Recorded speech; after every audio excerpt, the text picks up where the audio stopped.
Court on camera.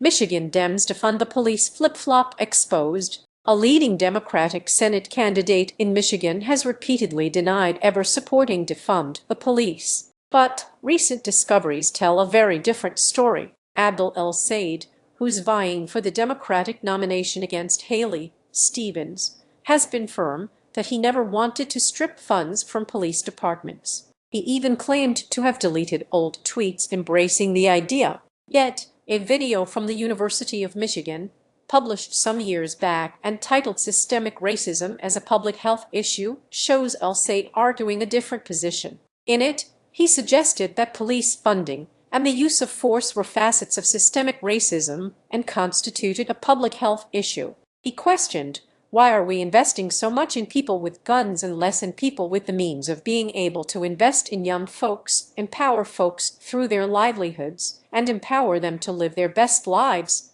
Do police really need to use guns? Do we need as much of a police force? He continued, saying, if we ask ourselves about how we spend money in the public, where that money goes, where it comes from, we need to make a lot better decisions about investing in the things that root out poverty, rather than investing in policing poverty. This video surfaced after a report indicated El-Sayed leaned into the Defund the Police movement during its peak. In a radio interview from that time, El-Sayed stated he didn't directly use the phrase defund the police, but felt the movement's principles were hard to convey in a tweet. He explained, defunding the police is disinvesting in the means of incarcerating someone or killing them on the streets, and investing more in the means of educating and empowering and engaging communities with the means of being able to take on systemic poverty that we've allowed to fester in too many communities. He even tried to reframe his stance as refunding the police to ensure taxpayer dollars were used to buy war material to wage war in our streets. He stressed that the name was less important than the actions taken.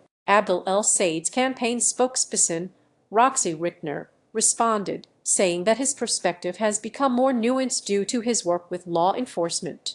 She added that one simple word has never been enough to fully explain the reforms we need for a challenge as complex as our criminal legal system. Rickner emphasized that El-Sayed believes in improving law enforcement recruitment, retention, and retirement funding. He also advocates for rejecting militarized policing, passing the George Floyd Justice in Policing Act, and investing in community violence intervention, behavioral health, and public health to reduce violence. Despite this, El-Sayed continues to face scrutiny over his past comments as he leads in a crucial 2026 midterm race. He and Haley Stevens are vying for a Senate seat Republicans are eager to flip. El-Sayed is also part of a progressive wave within the Democratic Party, backed by figures like Bernie Sanders and Alexandria Ocasio-Cortez. However, his old posts and interviews keep resurfacing. Just last week, during a CNN interview, El-Sayed was pressed on the issue,